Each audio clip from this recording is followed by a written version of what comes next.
प्रस्तुत अवतरण जायसीकृत नागमती वियोग वर्णन से उद्धृत है।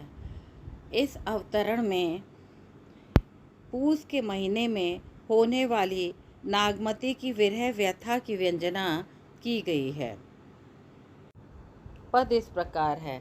पूस जाड़ थर थर तन कांपा, सूरज जड़ाई लंकादि से चांपा, विरह बाढ़ दारुण भासियु, कपि कपि मरो ले हरि जीव, कंत कहाँ लागो ओहि हियरे, पंथ अपार सूझ नहीं नियरे, सौर सपेती आवे जूड़ी, जानऊ सेज हिवंचल बूढ़ी, चकहि निस बिछुरे दिन मिला, हो दिन राति विरह कोकिला, रह न अकेली साथ नहीं सखी, कैसे जिए बिछोही पंखी, विरह सचान भयउ तन जाड़ा, जियत खाई और मुए न छाड़ा, रकत दुरा मासू गरा, हाड़ भयउ सब संक, धन सारस होई ररी मुई, पीऊ समेटहि पंख।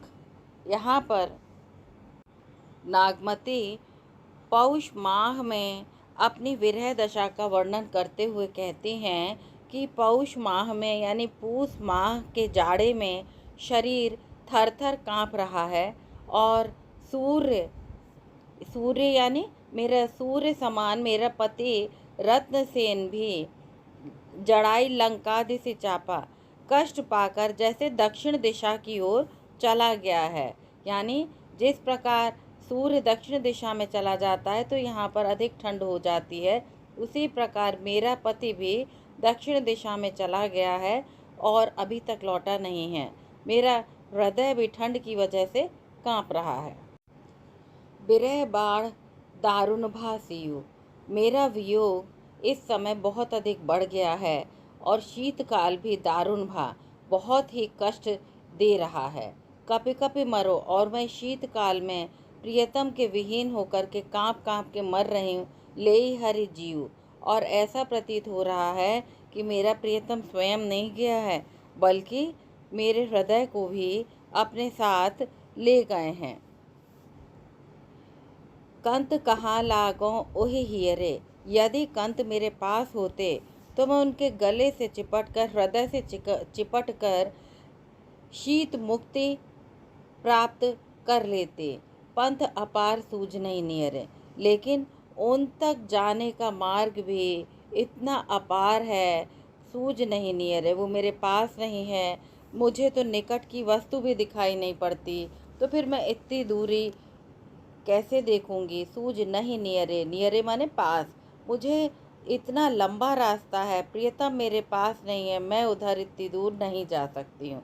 सौर सपेती आवे जूड़ी, बोले मुझे ऐसा लगता है शैया पर पड़ी रजाई को देखकर ही मुझे शीत चढ़ जाती है।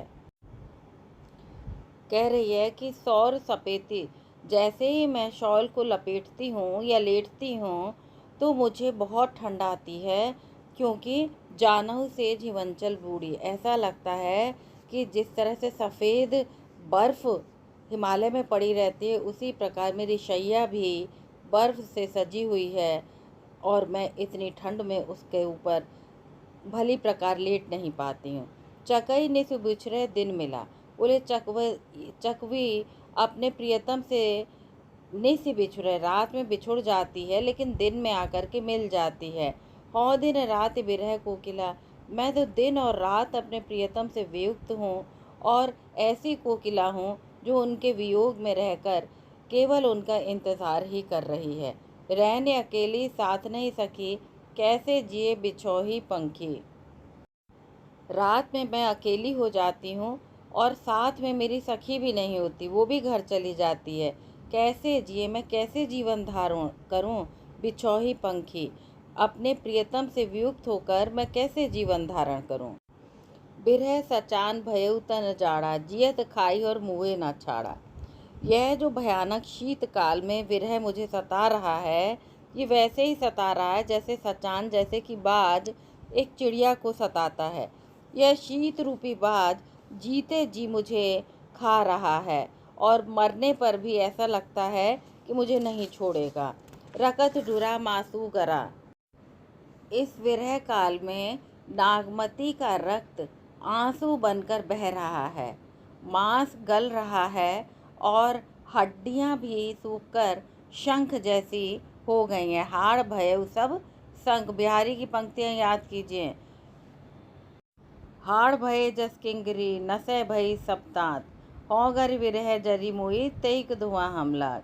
और धनी सारस होई ररी मुई पीयू समेटे ही पंख। और वो कह रही है कि वो स्त्री सारस की जोड़ी की भांति रोते हुए मर गई।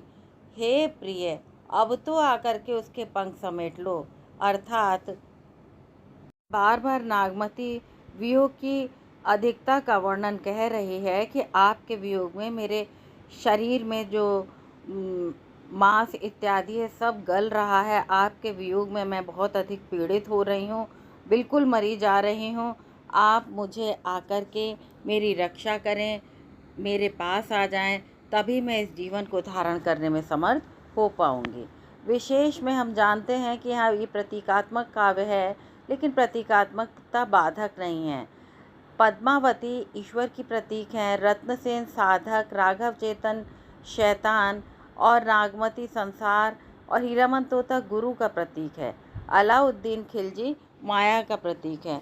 इसी के संदर्भ में हमें यहाँ पर ये व्याख्याएं देखनी चाहिए।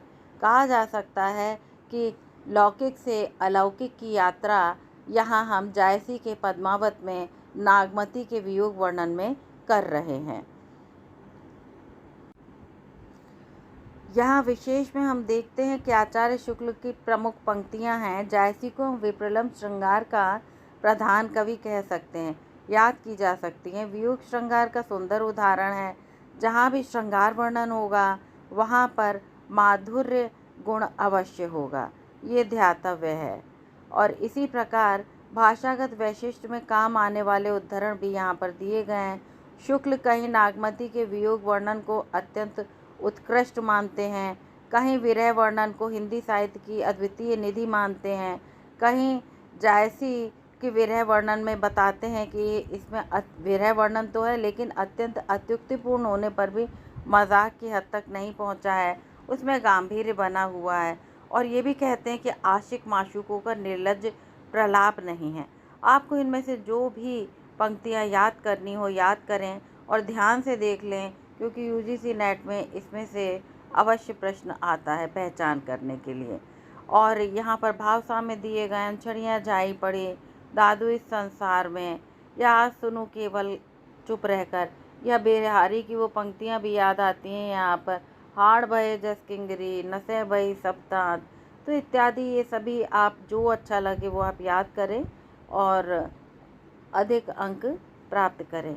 यदि आपको ये अच्छा लगा हो तो कृपया चैनल को सब्सक्राइब करें और शेयर